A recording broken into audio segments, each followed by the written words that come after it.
Emilio, cuando quieras puedes empezar.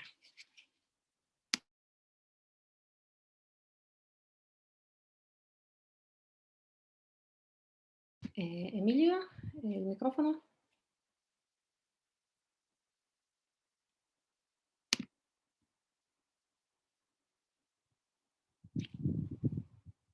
No te podemos escuchar. Ahora. Vale, perfecto. Estupendo, son cosas del directo. Bueno, lo que decía, pues, estamos en la mesa redonda de ciencias sociales y participación ciudadana en tiempos de crisis dentro del Congreso. Voy a explicaros un poco la estructura, cómo se va a desarrollar esta mesa redonda.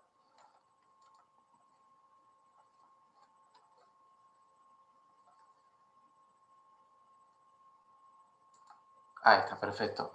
Va a constar de 3 fases. Una primera fase en la que voy a hacer una muy breve presentación, participación ciudadana y educación para la mejora democrática. Bueno, lo primero, por si no me conocéis, mi nombre es Emilio Delgado y soy profesor de la Facultad de Educación de la Universidad de Huelva. Y una de las líneas de investigación que más trabajo es educación para la ciudadanía. Dicho esto, va a ser una presentación de no más de 5 minutos. Seguidamente habrá una fase 2 en la cual los participantes de la mesa que han enviado su propuesta van a presentar lo que han enviado, lo que han entregado, lo que han hecho. Y por último, una fase 3 en la cual todos los participantes podrán intervenir, podrán reflexionar, etcétera. Para ello también habrá una serie de preguntas de apoyo para un poco, de alguna forma, pues impulsar esta conversación, ¿no?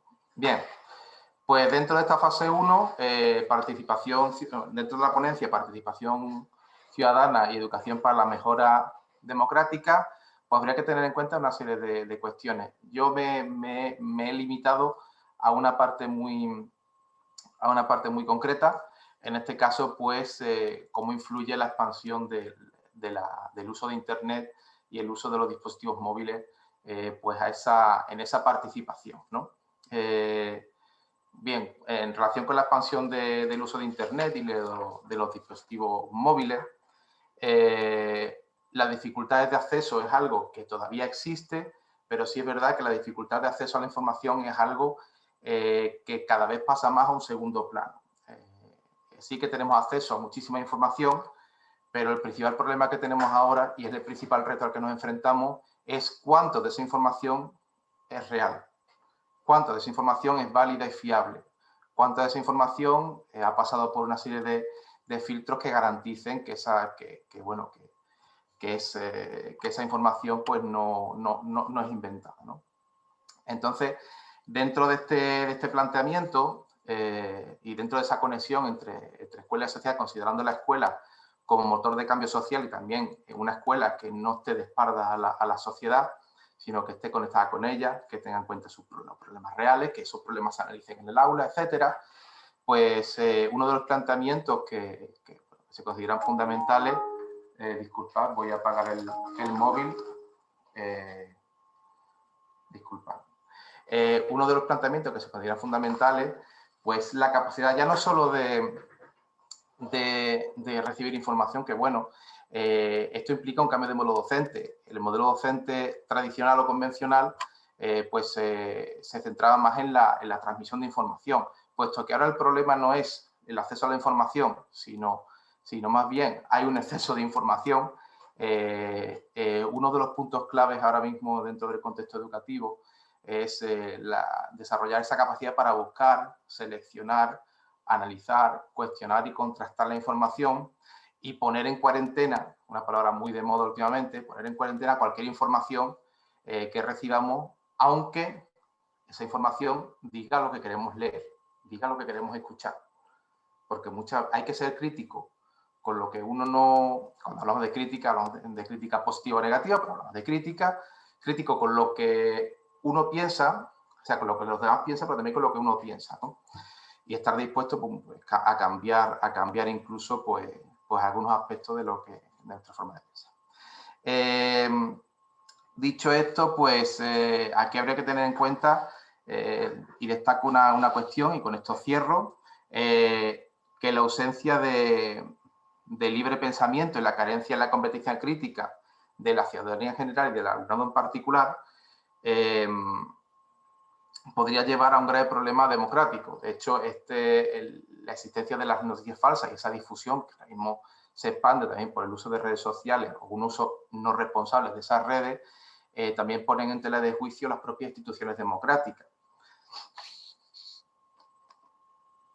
Bien.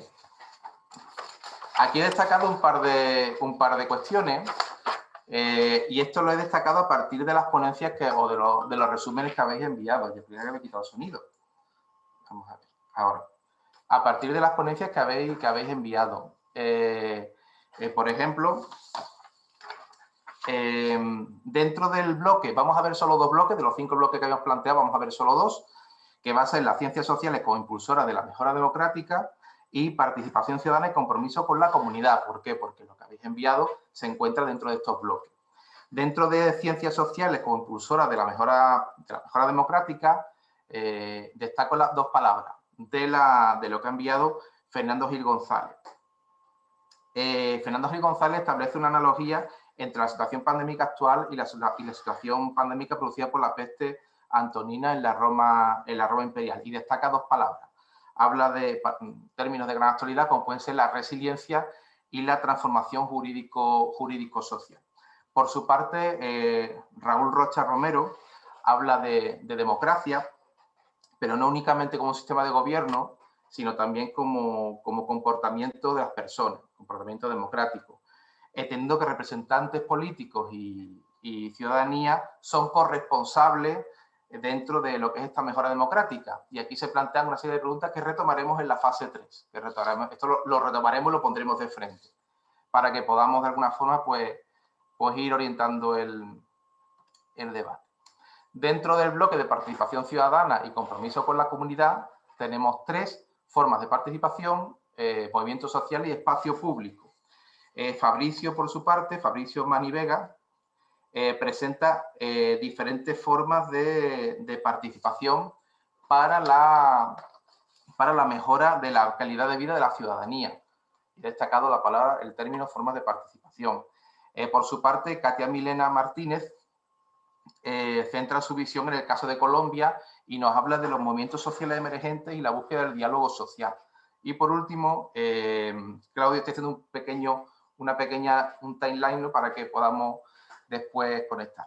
Y por último, Claudia Abigail Morales nos habla del modelo económico y la recuperación del espacio público y del ciudadano como agente económico. Aquí se plantean unas preguntas que no tienen por qué ser las preguntas finales, pero que pueden ser unas preguntas orientativas en caso de que no sepamos por dónde tirar, ¿no? Dicho esto, pasamos a la fase 2. La fase 2, que sería presentación de vuestros respectivos trabajos. Aquí sí que os pediría intentar adaptarnos a esos 5 minutos en la medida de lo posible, para que después tengamos tiempo para la fase 3, que quizás es la fase donde podemos interactuar más, que es la parte más interactiva. Pues podemos empezar en el orden que he ido diciendo antes. Yo, si os parece, voy nombrando y empezáis. Si queréis compartir pantalla, me decís. Yo quito mi pantalla y ponéis la vuestra sin ningún tipo de problema. Fernando Gil.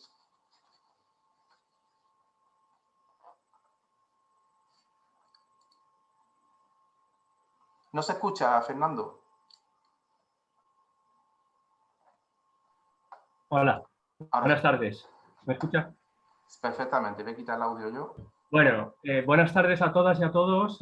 Muchas gracias por aceptar un poco el planteamiento de esta mesa redonda, que seguramente nos va a dar mucho enriquecimiento. Y como tenemos muy poquito tiempo y no se puede hacer una presentación realmente de forma exhaustiva, pues yo quiero realmente hacer una serie de preguntas, hacer una serie de planteamientos rápidos, y de esta forma pues luego debatimos, comentamos y fundamentalmente pues tenemos un periodo de conversación en el cual pues nos enriqueceremos todos seguramente. Bueno, lo que estaba comentando Emilio es importante, porque yo hago como una especie de análisis desde el punto de vista de la antigüedad, pero también incluso lo que es fundamentalmente colocándolo en los tiempos actuales. Yo hago una pregunta en mi ponencia, que realmente que si la peste antoniana es la COVID realmente del siglo II, realmente después de Cristo. Evidentemente no se puede decir que cada pandemia sea un tipo de enfermedad directamente en cada etapa histórica o periodo histórico. Seguimientos, también incluso el análisis desde un punto de vista jurídico de cómo cuidar a los pacientes, de cómo también incluso de esa forma ir apartándolos a otros lugares en los que evidentemente se pueda eliminar las pautas directamente de infección. Esto es fundamental entenderlo, no solamente en el siglo XXI, con lo que tenemos de la COVID-19, sino fundamentalmente en esa crisis pandémica del siglo II después de Cristo. De esa forma, fundamentalmente, una cosa esencial que yo he planteado en el trabajo directamente no es tanto un estudio de carácter más historiográfico desde lo que sería desde la época de los antoninos hasta la época cristiana, cómo se ha podido observar esa peste antoniana, sino directamente hacer una serie de paralelismos con lo que sería con esa peste de la época medieval, peste negra, o incluso fundamentalmente esa peste de 1918, ¿no? Que todo el mundo se conoce como peste española. Evidentemente aquí hay una cosa interesante, porque yo aquí voy a lanzar una serie de preguntas de cómo se cree fundamentalmente que si respecto a lo que es realmente las dos pandemias en las que nos vamos a encontrarnos hay similitudes o incluso fundamentalmente hay ciertas diferencias.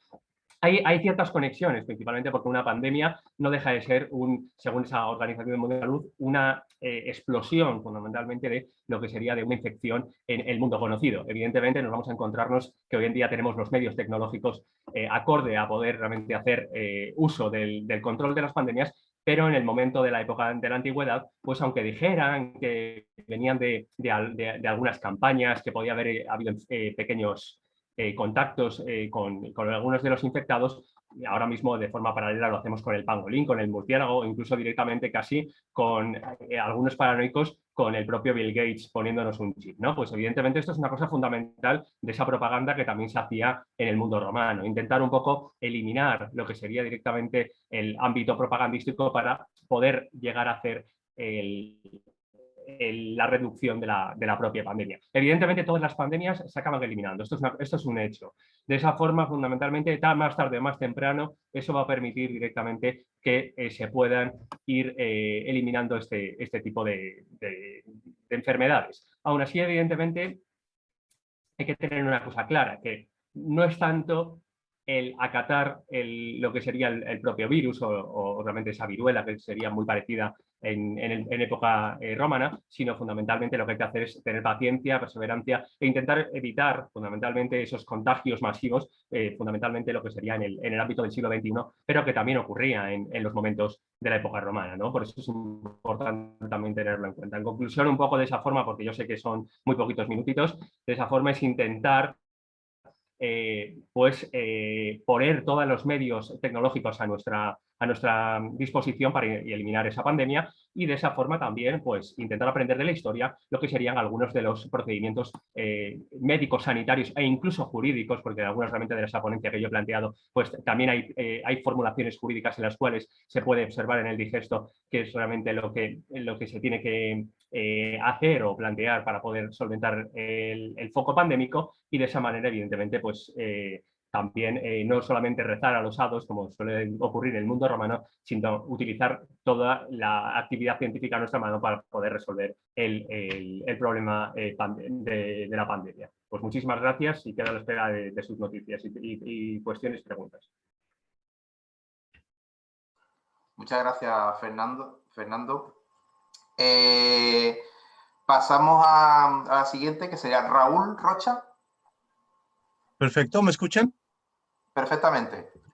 Muy bien, para entrar directamente al tema. Bien, yo quiero hacer algunos planteamientos muy puntuales respecto a la temática de la mesa redonda particularmente de la relación entre las ciencias sociales y lo que nosotros llamamos el comportamiento democrático.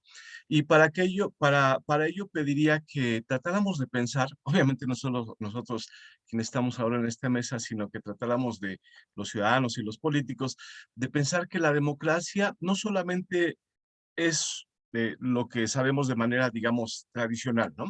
Que es la mejor forma de elegir a nuestros gobernantes y que por otro lado también es la mejor forma de gobierno. No discuto ninguno de estos puntos, que nos llevaríamos mucho tiempo, pero sí quisiera señalar que además de que concibamos la democracia de esas dos maneras, la concibamos como lo hemos sostenido algunos de nosotros acá en México, como desde hace tiempo, como una forma de comportamiento. Es decir, si nosotros observamos este punto, así de manera muy específica, tendríamos que pensar que antes del comportamiento existe en la subjetividad de las personas una serie de cogniciones y de emociones, todas ellas, por supuesto, asociadas al ámbito político, que pueden o no ser democráticas. Es decir, la democracia, entendida como una forma de comportamiento, también es una cuestión de educación. La democracia no solamente que tiene que ver con el aprendizaje, no solamente formal, sino con el aprendizaje social también. En ese sentido, la democracia, decía, no solamente es una cuestión de instituciones, actores políticos, elecciones, partidos, etcétera, sino con cómo se conduce en su vida cotidiana el ciudadano común, ¿no? Y para ello, si pensamos que la democracia como forma de comportamiento debería estar incluida en su propio repertorio, tiene que ser necesariamente una cuestión que se enseñe. Yo he estado revisando en algunos países cómo se enseña esta cuestión de cómo se inserta el ciudadano en la sociedad, y la verdad que la mayoría de los países, incluido el propio México, se reduce a la cuestión de la educación cívica. Ahora algunos le llaman educación para la democracia, educación ciudadana, etcétera. Pero estrictamente hablando de educación política o de educación para la democracia, el asunto es o el tratamiento es muy escaso. En ese sentido, yo diría que las ciencias sociales tienen en su conjunto de manera particular y de manera interdisciplinaria y transdisciplinaria, un compromiso muy grande, que es generar más conocimientos en esa relación de las cuestiones políticas institucionales con el comportamiento de los ciudadanos. Por ejemplo, un asunto muy particular, los valores de la democracia. Siempre he hecho este planteamiento. Podemos tener el mejor gobierno, el gobierno más democrático, pero si los ciudadanos, en base a los valores de la democracia, no nos comportamos de manera democrática, pues por supuesto que tendremos individuos intolerantes, individuos que restrinjan libertades de otros, individuos que no tengan una actitud de solidaridad, etcétera, ¿no? Entonces, para ello, insisto, es necesario investigar, pero además, y aquí pudiera engarzarse un poquito con el planteamiento de Emilio en relación a lo que hace o no la escuela, necesitamos divulgar esos conocimientos. Afortunadamente, en la mayoría de los países se encuentran ya muchas revistas, espacios incluso en los medios de información acerca de la divulgación de la ciencia, pero generalmente se reducen a las ciencias naturales. Escasamente hay espacios de divulgación de los conocimientos producidos por las distintas ciencias sociales, salvo cuestiones aisladas, ¿no? Por ejemplo, aquí en México existe el Parlamento Infantil, un día llevan a los niños a la Cámara de Diputados y simulan que son diputados y que están deliberando, etcétera, y el asunto se acaba ahí, ¿no? La cuestión es que tendríamos que divulgar qué hacen los políticos, para qué sirve un diputado, la democracia, qué tipo de ciudadanos requiere, etcétera, etcétera. Si observamos, seguramente ocurre lo mismo en la mayoría de los países. Lo que hay son psíquicos, por ejemplo, en la televisión, ¿no? Curadores, sanadores, astrólogos y escasamente profesionales de las ciencias sociales divulgando lo que conocemos hoy de las sociedades, de la política, de la democracia y del comportamiento de los ciudadanos. Pues ya son mis 5 minutos. Yo dejaría los planteamientos así muy puntuales para que podamos extendernos un poco más en la sesión de preguntas. Muchas gracias. Muchas gracias a ti, Raúl. Pasamos al bloque 2, participación ciudadana y compromiso con la comunidad. La palabra Fabricio Mani. Sí. Voy a compartir pantalla. Vale, pues quito entonces, dejo de compartir yo. Ya, muchas gracias. Entonces, aquí les voy a presentar un poco sobre la participación política, especialmente sobre la individualizada como una nueva forma de manifestación. De acuerdo con el PNUD, existen 3 formas de participación política. Esta se refiere a la convencional, no convencional e individualizada. La convencional tiene que ver con todo aquello que es electoral, ya sea reunión de firmas políticas, participación en campañas políticas, los partidos, votaciones y todo ese tipo de cosas. Luego, en las no convencional, tiene que ver con todo lo que implica una cierta acción más colectiva, pero también implica justamente esto, una acción. Entonces, va a apuntar a todo lo que tiene que ver con formación de cabildos, marchas, tomas, huelgas de hambre, encadenarse a un árbol, encadenarse a la entrada de un recinto. Y por último tenemos la participación política individualizada. Esta es la que ha surgido gracias, o bueno, no ha surgido con la tecnología, pero sí se ha permitido expandir gracias a esto. Porque con las redes sociales se permite este debate más público y más dentro de las mismas redes, las personas se pueden confrontar con otras personas que piensan distinto a ellas y formular debates ahí. Por otra parte, también esto involucra el boicot a marcas y consumo de ciertos productos. Entonces, ¿por qué es importante pensar en la participación política individualizada? Esto tiene que ver con un poco con la forma en que se construyen los problemas sociales. Esto pensando de perspectiva constructivista. Porque tenemos un cierto flujo de información en que un problema puede volverse relevante desde las redes sociales, en que las personas están debatiendo y lo hacen visible. Entonces, podemos ir pasando desde una red social y toda esa información que se va volviendo visible hasta llegar a medios de comunicación como ya las noticias, la televisión, porque las personas lo vuelven relevante, lo construyen como un problema. Y además podemos pensarlo un poco desde lo que Archer ha planteado como el conflacionismo ascendente, en que la acción colectiva permite la modificación de la estructura social. En este sentido, se puede ver también reflejado en lo que ha planteado Klein, que tiene que ver con cómo las personas han ido generando pequeñas acciones para cambiar la perspectiva en torno al cambio climático, para volverlo realmente un problema y visibilizarlo. Entonces, si lo pensamos desde Archer al menos, podemos considerar que las pequeñas acciones de las personas van finalmente generando un cambio en lo que es la estructura social de a poco, como una acción sumativa, en la que ya está esta marca o producto que le está haciendo mal a la sociedad, entonces vamos a ir reduciendo su consumo, vamos a generar algún boicot o simplemente yo voy a dejar de consumirlo y eso va a permitir de algún modo u otro, en algún momento, que esta marca quiebre o este producto se deje de producir. Y eso generaría alguna mejora en algún momento para la sociedad. Y eso ha sido la presentación. Muchas gracias. Aquí está el correo por si alguien desea después seguir debatiendo o preguntando.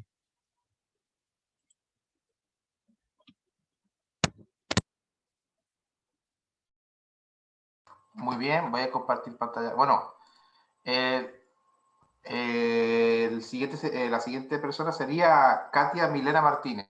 ¿Tiene ponencia o no? ¿Tiene... Yo no voy a presentar, voy a hablar. Vale, perfecto. Ok, gracias. Voy a compartir Buenos días pantalla. a todos. Buenos días a todos. Muchas gracias por la invitación a esta mesa redonda. Nuevamente, mi nombre es Katia Martínez Heredia de la Facultad de Educación de la Universidad Atlántico en Barranquilla, Colombia. El título de nuestra investigación para esta mesa redonda es Los movimientos sociales emergentes en Colombia, las voces que gritan.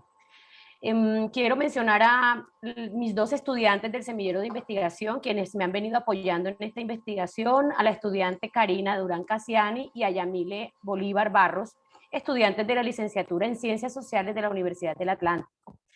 Hemos titulado esta investigación Los movimientos sociales emergentes en Colombia, las voces que gritan, porque son millones de colombianos los que hoy en día están gritándole al Estado colombiano por sus derechos, por sus libertades, por la dignidad humana y principalmente por la vida. Ya que durante estos últimos 30 años en Colombia ha habido o han habido gobiernos y una clase política tradicionalista, más bien conservadurista y neoconservadurista, que pues ha venido implementando y promoviendo las políticas neoliberales y cada vez más intensificando las políticas macroeconómicas del neoliberalismo. Principalmente la privatización de los bienes públicos en términos de la salud, en términos de la educación, los servicios públicos domiciliarios, el transporte, la vivienda. Ha habido un gobierno conservadurista que ha venido intensificando y promoviendo las políticas macroeconómicas neoliberales, principalmente la flexibilización laboral y la desregulación del empleo, provocando, por ejemplo, empleos decentes, indecentes e indignos, como son los empleos informales, los empleos por horas, los empleos donde los contratos laborales son por 3, por 6 o por 9 meses, provocando una inestabilidad, una inseguridad y por supuesto una precarización de las condiciones de vida de los ciudadanos colombianos, así como la intensificación de la desregulación económica, la liberalización de barreras arancelarias para favorecer la inversión extranjera y, no menos importante, la promoción de la reforma tributaria, que ha sido este último asunto, el de la reforma tributaria del año 2021, lo que ha provocado en Colombia y principalmente en las ciudades capitales y en los municipios del país una multitudinarias movilizaciones y marchas de colectivos sociales y culturales, así como de organizaciones pacifistas y movimientos sociales muy diversos que han venido rechazando las múltiples reformas, como son la tributaria, la salud, la laboral y la pensional, que van en detrimento y violan los derechos fundamentales de los ciudadanos, siendo Colombia una democracia y un Estado social de derecho, según nuestra Carta Magna de 1991. ¿Quiénes son los que gritan hoy en día en Colombia? Son millones de jóvenes, de estudiantes, de indígenas, de campesinos, así como también de asalariados, de emprendedores, pero también de gente que trabaja informalmente, de desempleados, de endeudados, de los que tienen vivienda, pero también de los que no tienen vivienda, de los que tienen trabajo y de los que no tienen trabajo, los que no tienen seguridad social, los que no tienen ingresos, los desamparados, los marginalizados y los desprotegidos por el Estado. Son ellos, todos ellos, los que están en las calles protestando y reclamando a gritos por los derechos, porque son cada vez más los pobres en Colombia. En la última estadística presentada por el Departamento Administrativo Nacional de Estadística, DANE, en Colombia, el año pasado, en el 2020, el 42.5% de los colombianos se encontraban en condiciones de pobreza monetaria. Esto ha sido, en el contexto de la pandemia, una situación que ha venido acrecentándose, volviendo a los ciudadanos colombianos cada vez más pobres y, pues, por supuesto, precarizando pues, la calidad de vida de nuestros ciudadanos. Ello ha intensificado aún más el descontento de los colombianos frente al Estado, develándose, por supuesto, un panorama de crisis social, política, económica y de violencia, sobre todo en las zonas urbanas, principalmente en la ciudad de Cali, donde se han focalizado estos encuentros y desencuentros entre los manifestantes y la fuerza pública, principalmente entre la policía y el SMAT, traducido ello en una crisis institucional del Estado colombiano para responder adecuadamente a las demandas, a los intereses y a las necesidades urgentes de los ciudadanos, quienes han comprendido en estos últimos tiempos su derecho a resistirse ante la opresión y el abuso del poder y la ausencia del Estado. Un comportamiento que no ha sido común en los ciudadanos colombianos, pero que en estos últimos años ha venido visibilizándose con mayor fuerza, y es la fuerza de los movimientos sociales, de las organizaciones sociales, tanto sociales, políticas como culturales en Colombia, que pretenden o intentan transformar ese status quo establecido en el país. Finalmente, ello ha consolidado y visibilizado, ha visibilizado nuevas formas de participación o mecanismos de participación directos de la ciudadanía, que ya no creen en las instituciones políticas o que ya no creen en los partidos políticos ni en los mecanismos tradicionalistas, sino más bien se han volcado a las calles a través de las vías de hecho, como la movilización pacífica, y ahora en estos últimos tiempos en el diálogo social, justamente en oposición a todo este conjunto de políticas impositivas del Estado, pero principalmente defendiendo la vida y la dignidad humana. Muchas gracias. Creo que he cumplido con el tiempo de los 5 minutos. Muchas gracias, Katia.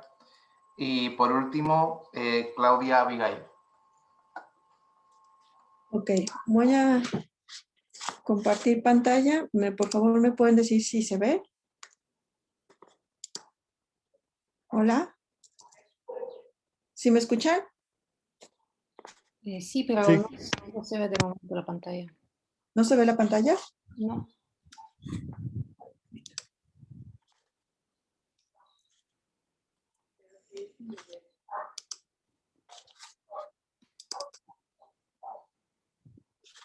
Ahora sí. Ahora sí se ve, ¿verdad? Bien. Bueno, en principio, pues un saludo a todos y un agradecimiento por este espacio. Me parece algo mucho más, bueno, algo muy, muy enriquecedor poderles escuchar, aunque sea tan breve. El asunto que hemos estado trabajando, porque es con otro colega y yo, venimos planteando esta idea de haciendo una revisión de la genealogía de la ciudadanía, esta, digamos, confusión del propio término y puesto el término hoy hasta en principios como económicos. Entonces, el supuesto que se está planteando aquí es esta pérdida de la capacidad de agencia y agencia política de la ciudadanía en términos de eso, ¿no? De verse como un ciudadano solamente, y lo pensamos ahí como siguiendo a Hayek, como un ciudadano, o sea, como un ser económico. Y por lo tanto, ¿dónde se podrían ver como estas improntas de una ciudadanía distinta con esta participación, como bien lo señalaba Katia, que me parece importante voltear a ver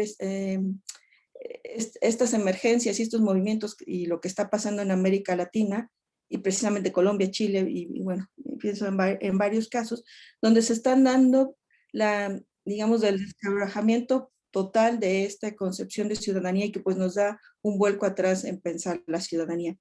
El ejemplo con el grupo que he venido trabajando, que es un buen ejemplo de cómo surgen estas posibilidades de agencia, es este grupo de chicos, los Dreamers mexicanos en Nueva York.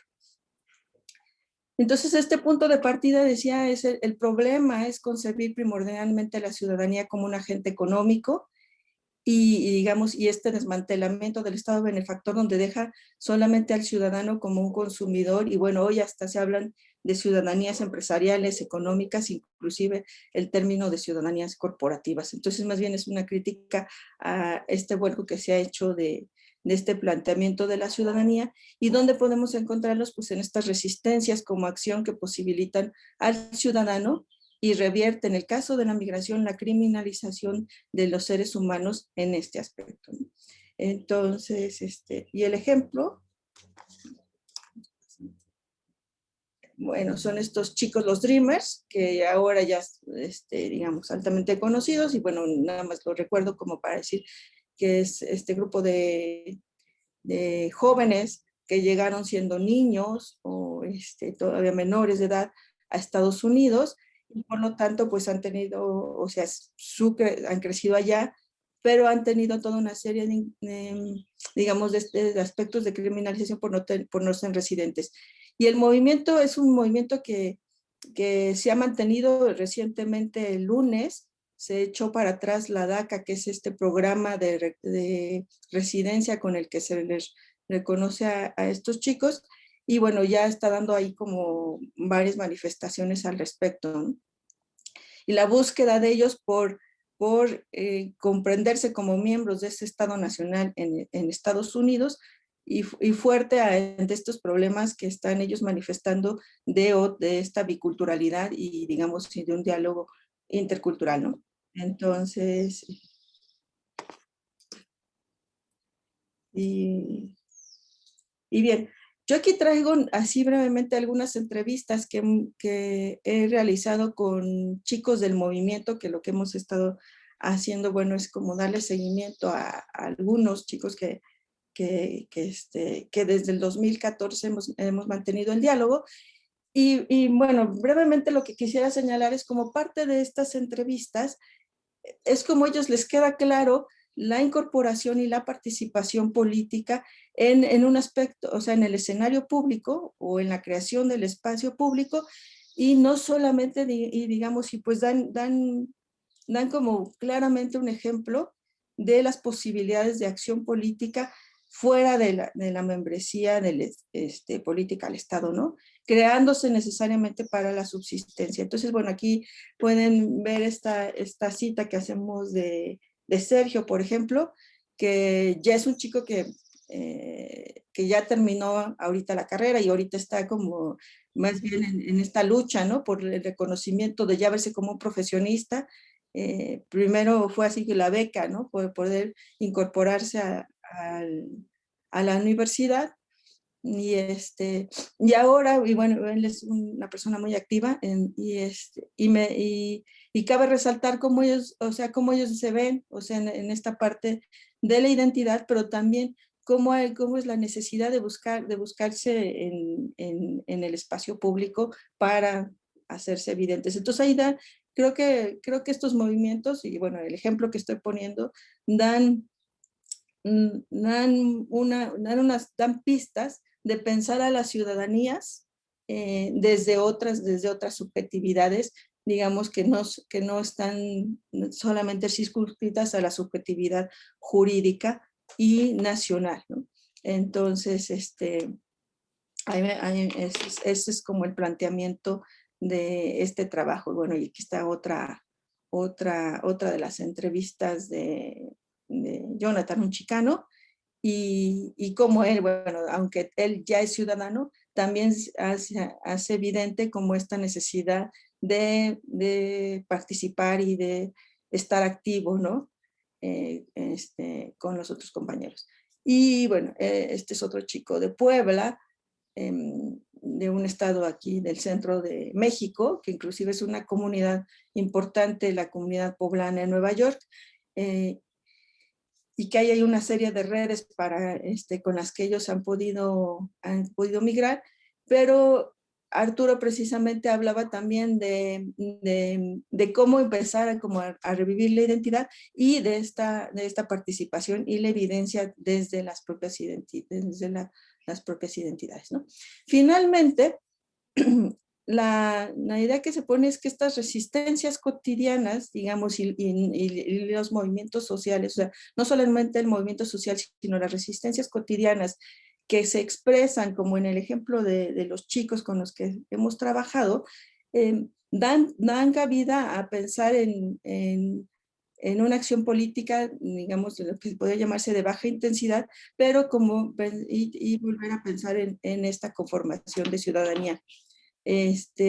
Hay una construcción distinta de identidad, que es súper claro en esta idea de los jóvenes dreamers, que precisamente vienen a conformarse como biculturalmente, inclusive bilingües totalmente, y que hacen evidencia de esto, digamos, para organizarse, ¿no? Y bueno, y que dan paso a también a la búsqueda de nuevas, de pensar en derechos ciudadanos y otro tipo de derechos que se dan en los diálogos de esto, ¿no? Pues la otra es esta idea de que la igualdad cívica es este problema que, digamos, de la filosofía política al conformar a la ciudadanía entre igualdad y libertad, se da como aquí, como esta problemática sin resolver.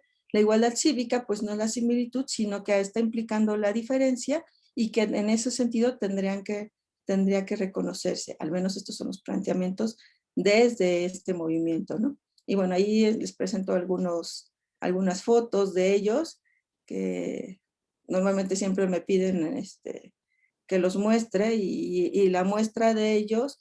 Esto fue una foto que me mandaron después de los acontecimientos acá en México, en Ayotzinapa. Están siempre como muy al pendiente de lo que pasa y ahora lo que pasó en Colombia, ellos también salieron a las calles como inmediatamente a mostrar apoyo. Y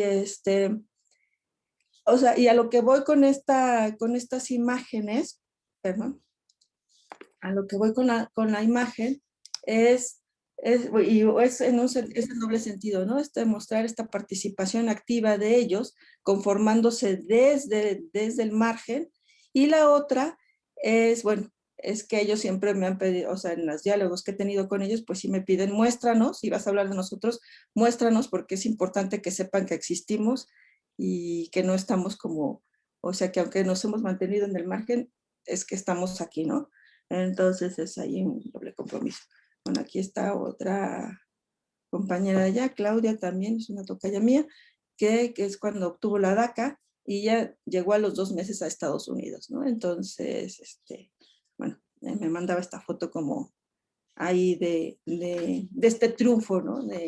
De parte del movimiento, y bueno, es un movimiento que sigue muy activo y que pues ahora, digamos, con lo que pasó el lunes, pues seguramente habrá otra serie de cosas, pero digamos, la idea de este trabajo pues es ver cómo estos ejemplos en este caso de este movimiento de migrantes, pues nos trastoca la propia concepción del ciudadano moderno. Con esto termino, gracias. Bien, muchas gracias. Voy a compartir de nuevo pantalla. Bueno, pues con esto concluimos lo que sería la fase 2 de la mesa redonda y pasaríamos a la... Voy a ponerlo en grande. Vale. Y pasaríamos a la fase 3. Es decir, aquí nos vamos a empezar a interactuar y bueno, aquí podemos participar libremente. Cualquier persona que esté presente aquí, tanto miembros de la mesa como personas que no estén en la mesa. De hecho, en el chat nos han dejado algo, si no recuerdo mal. Sí, Rosalía nos indica que hubiera sido ideal que ante la polisemia de la democracia cada participante hubiese anticipado su definición. Me parece muy bien lo que plantea. Hombre, no lo podemos hacer porque no podemos volver atrás en el tiempo, pero sí que podemos retomarlo ahora en esta tercera fase. De hecho, voy a pasar para adelante. Ahora. Bueno, esto era la fase 3. Vamos a centrarnos, como sabéis, en estos 2 bloques: participación ciudadana y compromiso con la comunidad, y las ciencias sociales como impulsoras de la mejora democrática. Y dentro del bloque de las ciencias sociales como impulsora de la mejora democrática, una de las preguntas que se planteaba o que se plantearía sería: ¿qué entendemos por democracia? Si os parece bien, podríamos empezar por aquí y a partir de ahí vamos avanzando. ¿Estáis de acuerdo? Pues quien quiera romper el hielo. Aquí la participación es libre y cada uno puede tener una concepción diferente de democracia. No todos tenemos que pensar igual, porque de hecho lo interesante de una mesa de este tipo es que cada cual pues tiene su propia posición y se respeta perfectamente. Bueno, pues voy a abrir yo la mesa, un poco el romper el hielo, como se suele decir, Emilio. De esa forma, por lo menos, a ver si hay menos vergüenza, aunque algunos ya se dedican a la docencia también, pues hay que también romper los esquemas. A mí me gustaría plantear, te voy a romper un poco el esquema, Emilio, discúlpame, porque a mí me gustaría plantear una cosa que ha apuntado Claudia de esa forma y lo voy a llevar a mi terreno, porque evidentemente hablar de democracia en el mundo romano, resiliencia y todo eso cuesta mucho, sobre todo cuando es una crisis pandémica y en la mesa se ha hablado pues, de múltiples conceptos que habría que estar aquí por lo menos toda una eternidad para resolver, ¿no? Pero a mí me gustaría hacer un planteamiento fundamentalmente con lo que estaba explicando Claudia sobre los dreamers. A mí me suena un poco desde el punto de vista del propio derecho romano, ¿no? Directamente de lo que serían los propios latinos, ¿no? Teniendo en cuenta que tienen ese derecho de comercio, ese ius commercium, o incluso directamente ese ius connubium, que es el derecho al propio matrimonio.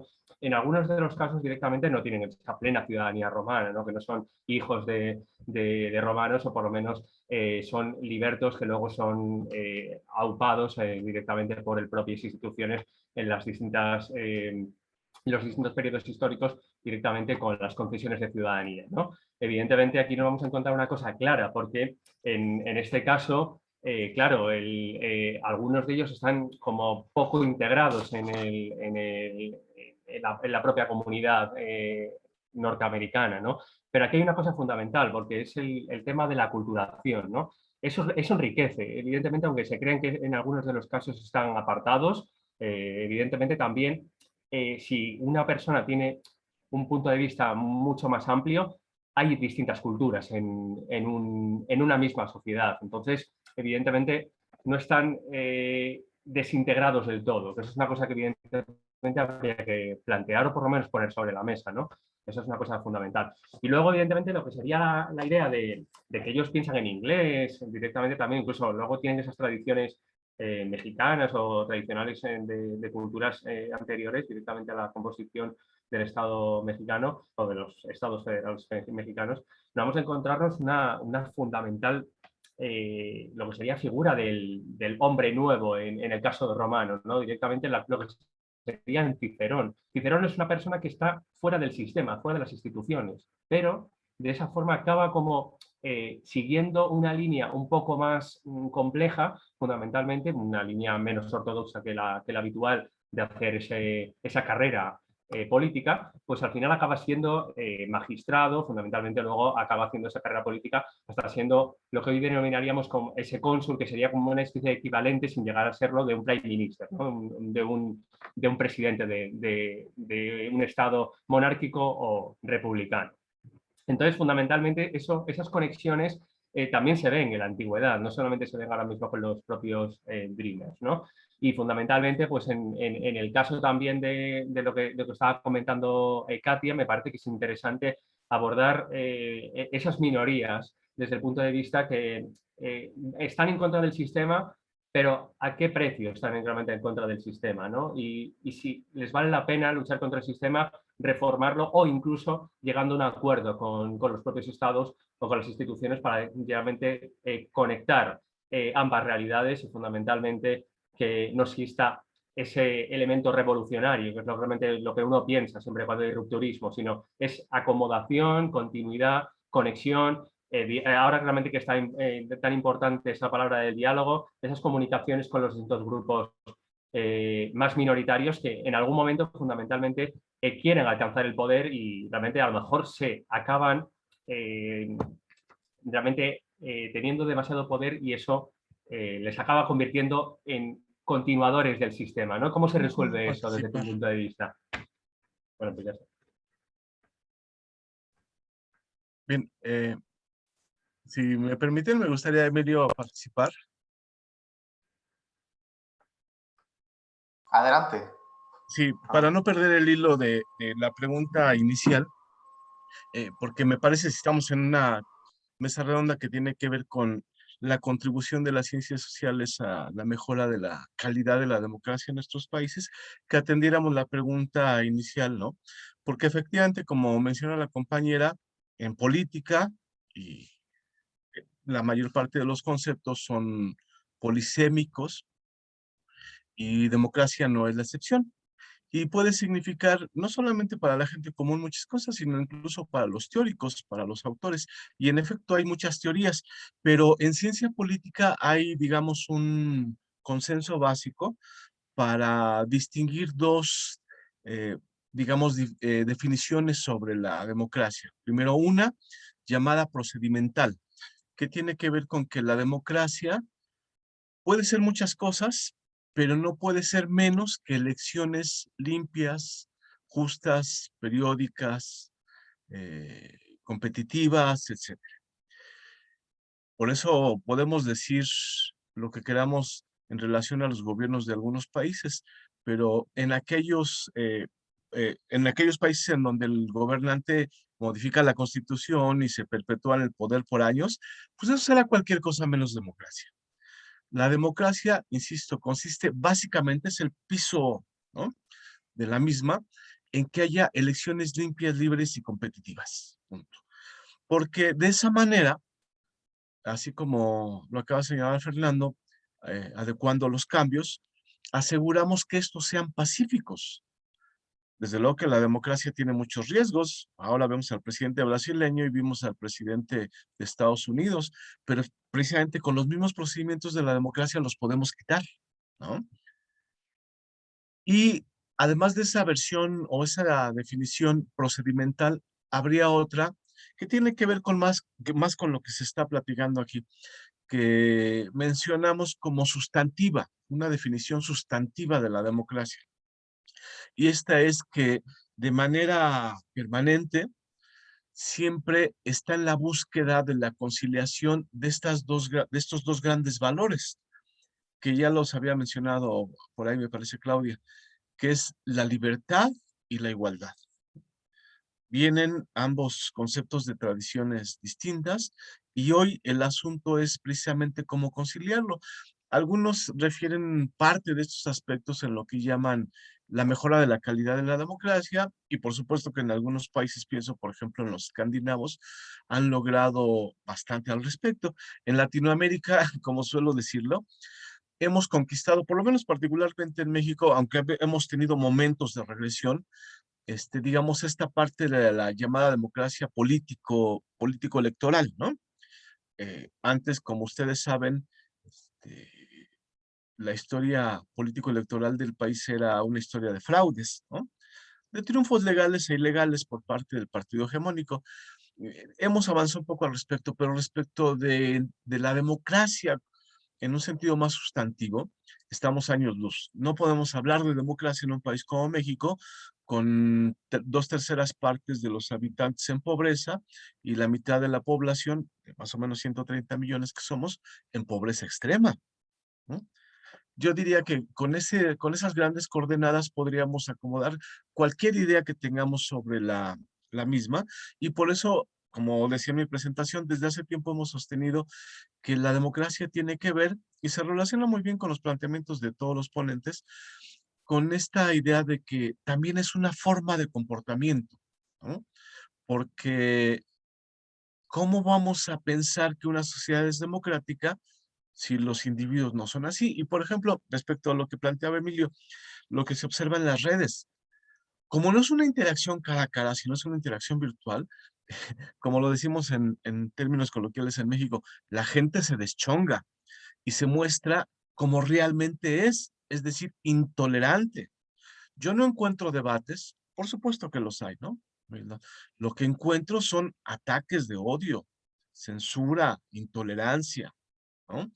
Y por eso, para que vivamos la democracia en un sentido sustantivo y como parte de nuestro propio repertorio conductual, habría que trabajar mucho, mucho, mucho desde la educación. Por supuesto, no soslayar las cuestiones institucionales y exigirles ese mismo tipo de comportamiento a nuestros representantes políticos, al gobierno, etcétera, etcétera, ¿no?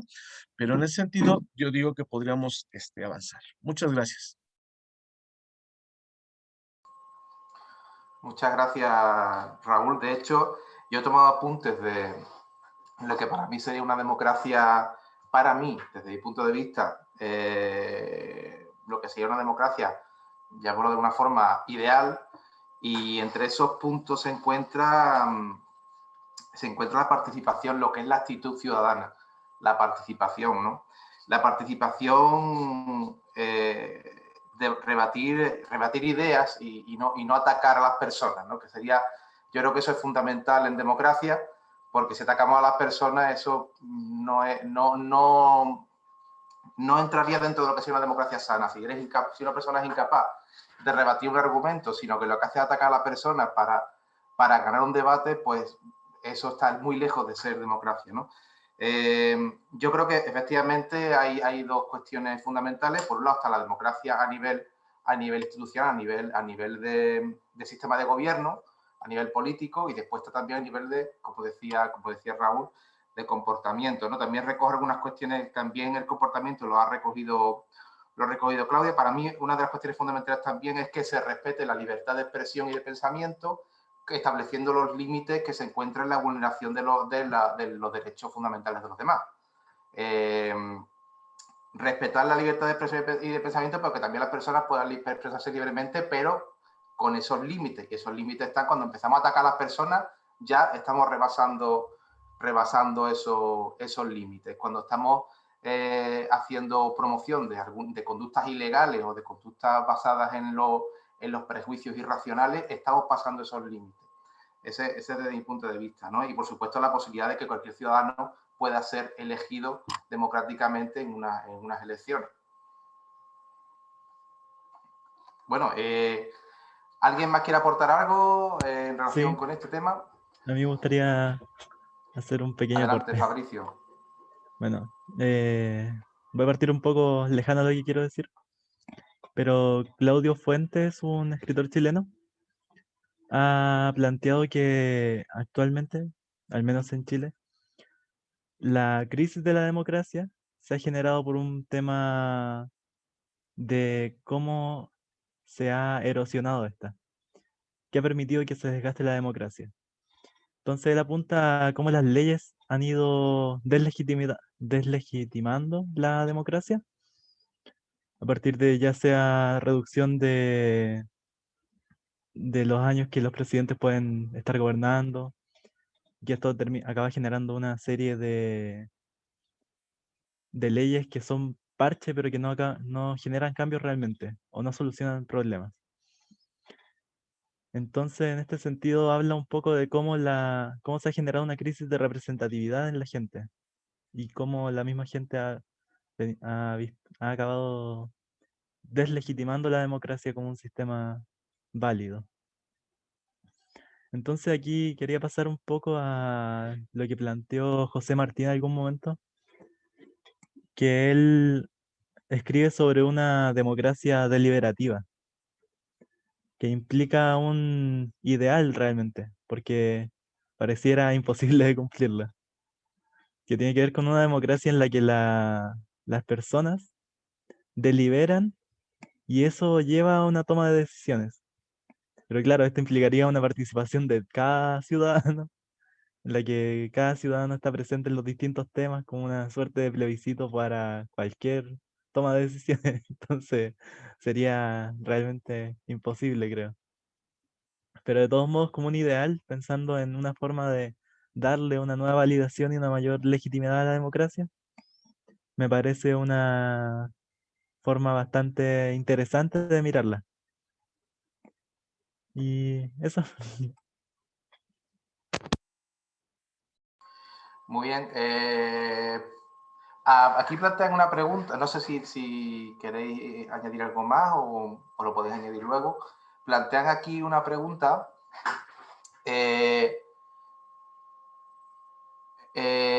Podríamos considerar, dice Laura Herrera, en el chat, podríamos considerar que se debe priorizar el ejercicio de la participación responsable al interior de las escuelas. Es una pregunta. ¿Podríamos considerar que se debe priorizar el ejercicio de la participación responsable en el interior de las escuelas como parte del papel que tienen para la democratización? Si alguien quiere añadir algo al respecto. Yo lo voy a añadir otra pregunta. ¿La escuela es democrática en su funcionamiento interno? Podemos trabajar estas dos preguntas, si os parece bien.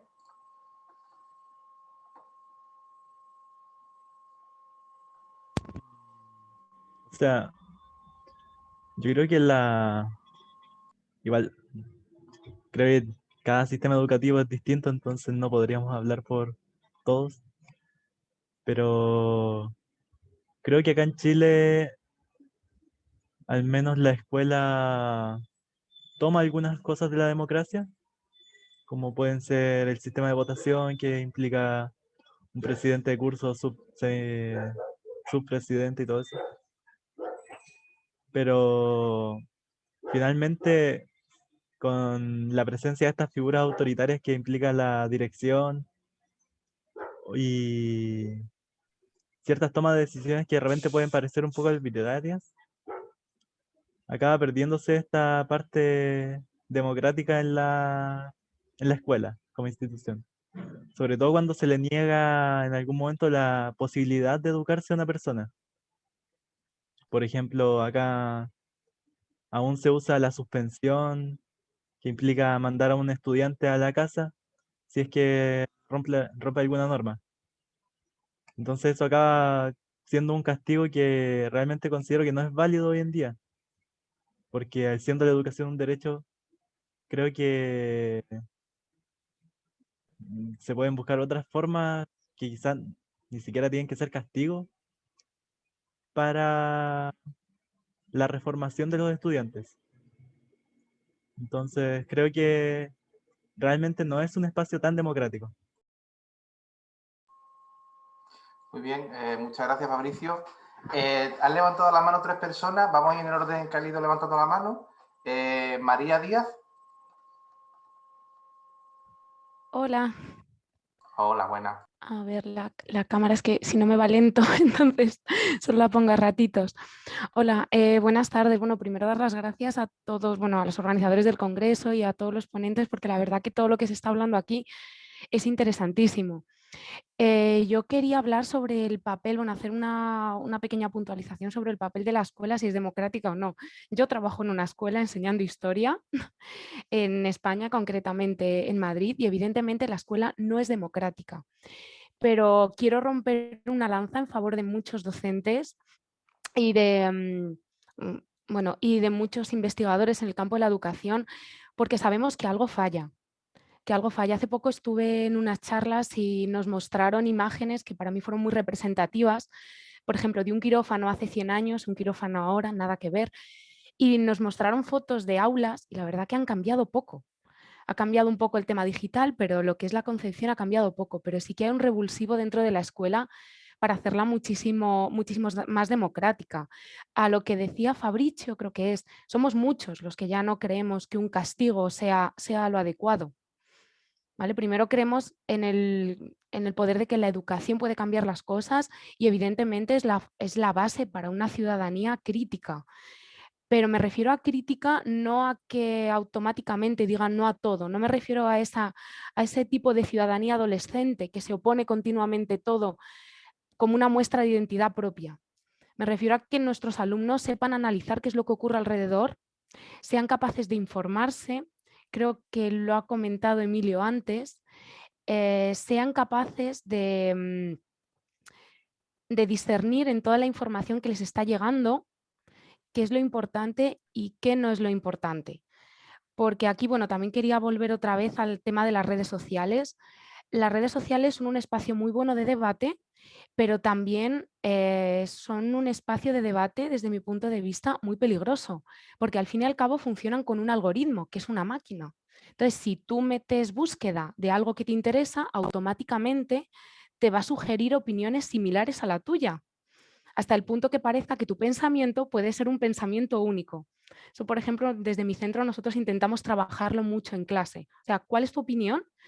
¿Dónde la has fundamentado? Y ahora te voy a mostrar otra serie de opiniones distintas a la tuya y entre ellos mismos.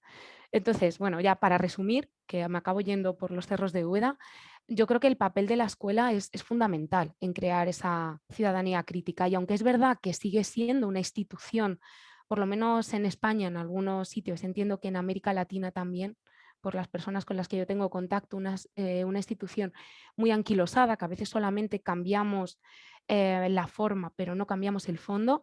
Es verdad que está habiendo una revolución, un cambio dentro de la manera de enseñar, dentro de la manera de aprender, y somos muchos los que lo queremos hacer de manera diferente, ya no tanto en el conocimiento, sino en la construcción de una ciudadanía y de personas.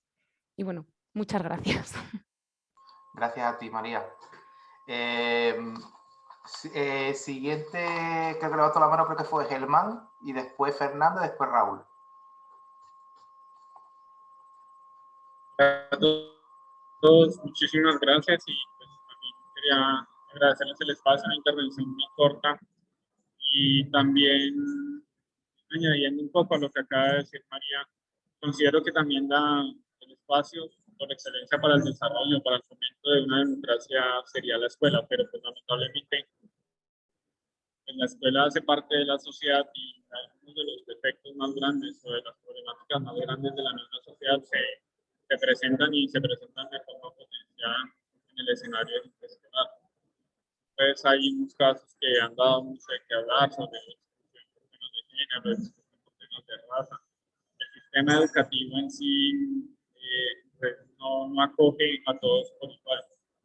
En las regiones de Colombia más apartadas tenemos poblaciones que, de cierta manera, para las cuales la educación se presenta como algo que descuenta a su cultura, porque desconoce sus raíces, sus creencias, sus lenguas nativas.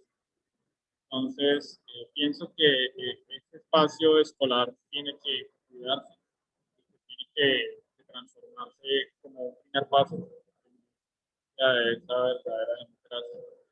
Y viéndolo ya a niveles más avanzados de educación, en materia, por ejemplo, de educación pública, aquí en las universidades se han convertido en un poco todo menos democracia, ¿no?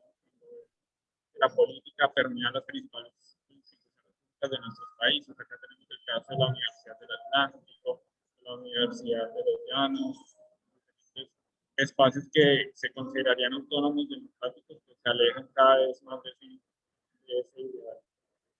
Y ya para cerrar, pues, considero que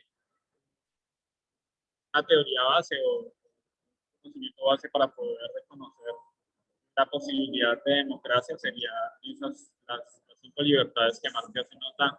No podríamos hablar de democracia cuando hay hambre, cuando hay libertades económicas, cuando no se confía en la transparencia del sistema, cuando se vulnera la integridad de quienes participan en el entorno. Entonces, todo esto y la falta de oportunidades y la necesidad económica, obviamente, va a ser imposible que se consolide la democracia con un mejor sistema. Entonces, que se aproveche lo que el sistema ofrece de una mejor manera. Muchas gracias. Muchas gracias, Germán. Fernando. Bueno, pues a ver, se están diciendo también cosas muy, muy interesantes, pero voy a romper un poco la baraja, porque evidentemente creo que también hay que ver otros tipos de opiniones, y sí que yo creo que en cierta parte sí que la escuela debería, o incluso se debería ir acercando a esa democratización directamente, y lo digo ¿por qué? Porque evidentemente en la escuela pública ya da igual los sistemas, los planes de estudio que existan en cualquier parte de cualquier comunidad autónoma, Estado federal, directamente o incluso Estado central. Eso, evidentemente, cada estructura lo va a organizar a su determinada manera, dependiendo de los intereses de los ciudadanos. Pero aquí hay una cosa fundamental, que es que se imparte cierta docencia, y los que la impartimos directamente, se va a impartir a todos por igual el conocimiento. ¿Qué tenemos que hacer desde el punto de vista de los docentes? Crear espíritu crítico. Crear espíritu crítico. Crítico no quiere decir explicar una serie de doctrinas impulsadas por o sancionadas o promulgadas por los ministerios determinados o incluso por los propios gobiernos, sino directamente que ellos propiamente piensen, los propios alumnos. Claro, si tú le das una serie de cosas, de argumentos, directamente también incluso de bloques troncales o incluso directamente de asignaturas, pues fundamentalmente, claro que ahí empieza el problema. Pero si el propio alumno tú lo incentivas para que todo lo que está diciendo directamente lo puede incluso romper o contrastar o incluso fundamentalmente debatirlo. Eso es realmente donde hay que llegar, ¿no? Para poder evidentemente hacer esa relación del discípulo maestro o del propio discente, ¿no? Fundamentalmente con el propio docente. Otra cosa interesante que sí que se ha planteado, pues fundamentalmente es ese crear constancia en el propio alumno y desarrollar esas aptitudes al propio alumno. Evidentemente los alumnos tienen que estar ciertamente guiados y fundamentalmente no tienen que estar guiados por las órdenes ministeriales, tienen que estar guiados fundamentalmente por lecturas, realmente por aprendizaje, y eso lo tiene que saber el profesor desde el punto de vista desde la escuela primaria hasta la universidad.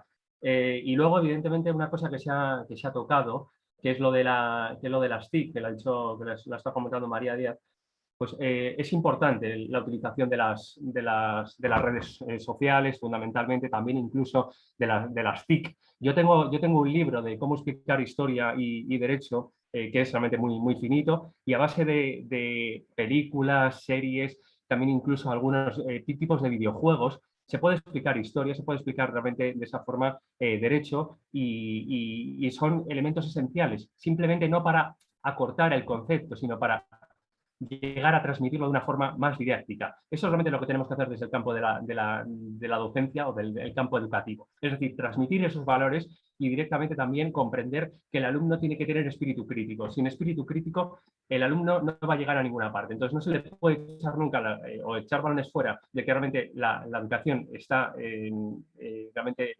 muy en pañales de lo que sería de la propia democracia, sino hay que incentivar al alumno para que se democratice cada vez más. Y entonces, evidentemente, pues volviendo un poco a la pregunta inicial que estaba planteando Emilio, pues claro que se está democratizando. Si la democratización fundamentalmente viene por ahí, por esa participación, porque el alumno contraste las fuentes, porque el alumno se interese, porque el alumno también incluso se integre dentro del bloque social e incluso pueda debatir no solamente con los maestros y con los profesores, sino también incluso con los propios compañeros y compañeras del gremio. Esto es lo más importante. Entonces, las redes sociales son fundamentales, pero ¿qué ocurre? Que no se puede tomar todo al pie de la letra. Hay que utilizarlas realmente para lo que significan las redes sociales. Evidentemente para hacer didáctica, no para otra cosa, para estar jugando, incluso directamente comprendiendo las redes sociales, incluso las TIC, que realmente esa nueva información para poder explicarlo, eso es probablemente lo interesante desde el punto de vista del ámbito universitario, ¿no? Es decir, hacer didáctica para los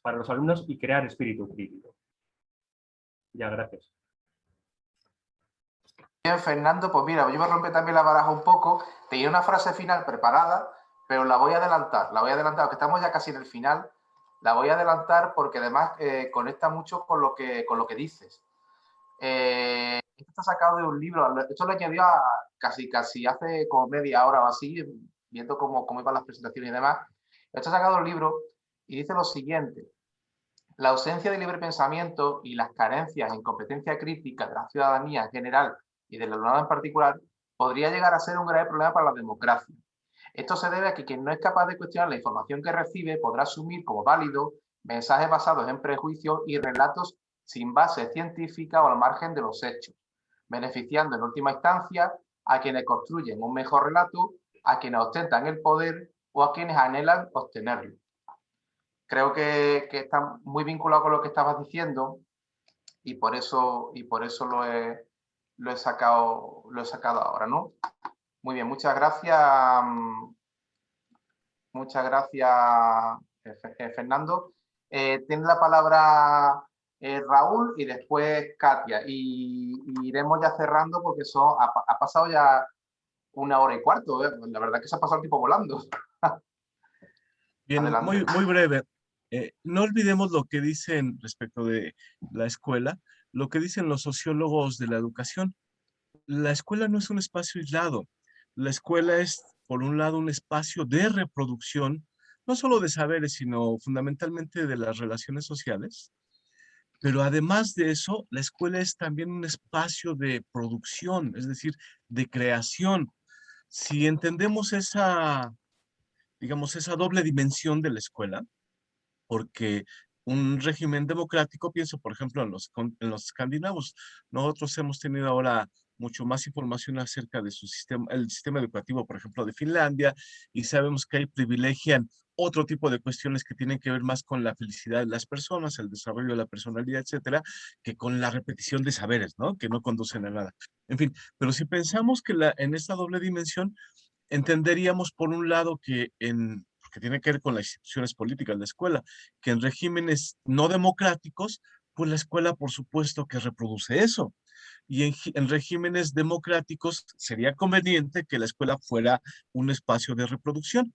Y en los regreso a los regímenes no democráticos, convendría, ahí sí en concordancia con lo que han dicho, que los profesores rescatando ese espacio, la docencia personal de libertad, enseñaran a los alumnos a ser librepensadores, a participar, etcétera, ¿no? No abundo más porque si no nos seguimos. Gracias. Muchas gracias, Raúl.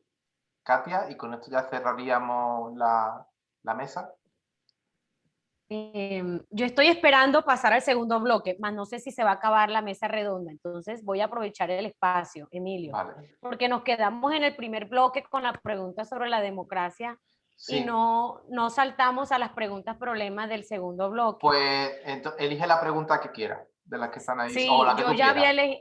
Sí, claro, yo había elegido la pregunta y era sobre cuáles son los obstáculos o cuáles pueden ser los obstáculos para la participación ciudadana en asuntos políticos, sociales y económicos. ¿Por qué razón? Porque los movimientos sociales en Colombia o las organizaciones sociales y culturales y políticas que se han tomado las calles en Colombia han tenido multiplicidad de obstáculos para poder abrirse al diálogo con el Estado. ¿Cuáles han sido esos obstáculos? Que el Estado no ha reconocido a esos actores plurales. O sea, nosotros no hemos pasado de la etapa del reconocimiento de los actores plurales porque son una pluralidad de ciudadanos y de actores sociales, políticos y económicos que están reclamándole al Estado. Y logísticamente son millones de ciudadanos los que hoy en día les están reclamando al Estado. No son instituciones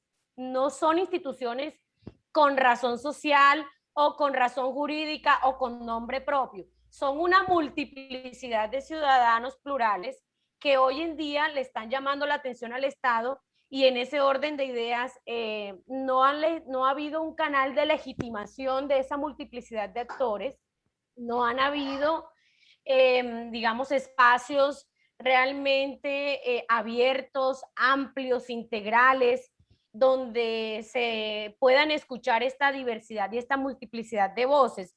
Entonces, el Estado aún, digamos, hay un Estado que no le ha dado o no le da la credibilidad a ese grupo pues mayoritario de ciudadanos que hoy está volcado a las calles y que permanentemente han mantenido las movilizaciones en las principales ciudades del país y que son ciudadanos o actores sociales, políticos y culturales con una diversidad de historias de vida. O sea, ahí dentro vamos a encontrar, porque el ejercicio que nosotros hicimos fue un ejercicio de entrevistar a multiplicidad de jóvenes, principalmente jóvenes, a ver qué nos decían, a ver qué proponen, a ver qué nos dicen, qué es lo que están pensando y sintiendo sobre el país para poderlo co-construir juntos de aquí en adelante, porque realmente son jóvenes que históricamente no han participado o no se habían resistido a participar en política, y hablo de esa política electoral procedimental e instrumental de la que hablaba el profesor Raúl,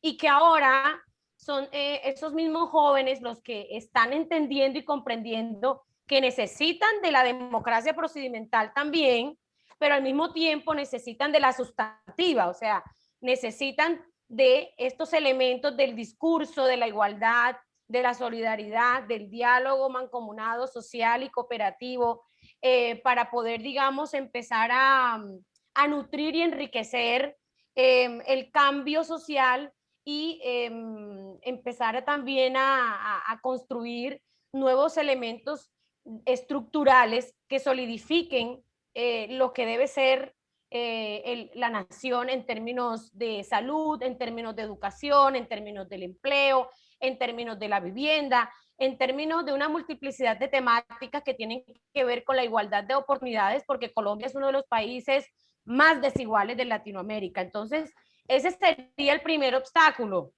que han tenido los movimientos sociales en Colombia y que digamos, esa es la etapa en la que todavía nos encontramos en el meollo de la cuestión para podernos encontrar en un gran diálogo social.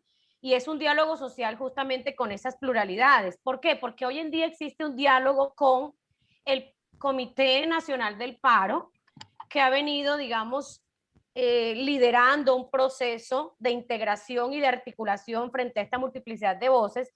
Sin embargo, el Comité Nacional del Paro no representa todas las voces y esas voces o esos movimientos no se sienten identificados con el Comité Nacional del Paro, que se ha venido institucionalizando a partir de los últimos años, porque esto no es de la pandemia, esto es de los últimos 5 años en adelante, donde se han venido intensificando las movilizaciones sociales en Colombia y que con la crisis de la pandemia se generalizaron mucho más porque la gente tiene hambre, porque la gente no puede estar encerrada, porque la gente tiene muchas necesidades en sus hogares, porque los jóvenes, para poder, jóvenes del sector, digamos, de las universidades y de las escuelas públicas, no pueden conectarse a sus clases permanentemente y adquirir el conocimiento o tener el contacto con sus docentes porque no tienen las condiciones económicas, porque no hay luz, o porque están en zonas rurales que son de difícil acceso. O sea,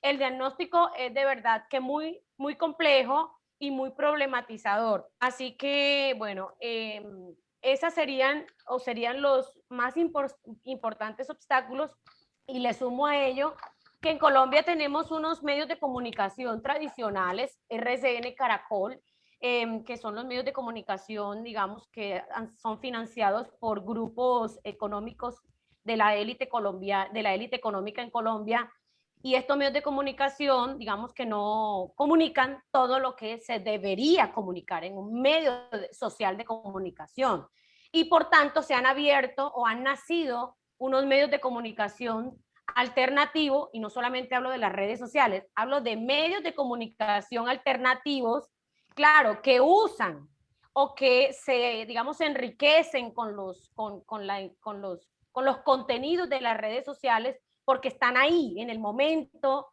del problema, en el momento de la movilización, en el momento en el que esta multiplicidad de jóvenes se han tomado el país. Entonces, son esos medios alternativos los que terminan de complementar, digamos, el acceso a la información y al acceso a los contenidos con los que normalmente no cuenta una ciudadanía cuando solamente existen 2 canales de comunicación privados que se limitan a cierta información, y por ello, digamos que existen no solamente ciudadanías emergentes, sino también medios alternativos o emergentes con unos discursos y unas narrativas emergentes que incluyen e incorporan las voces de millones y millones de ciudadanos y de jóvenes y de, bueno, campesinos, indígenas, desempleados, etcétera, etcétera, que quieren decir algo o le quieren decir algo al país.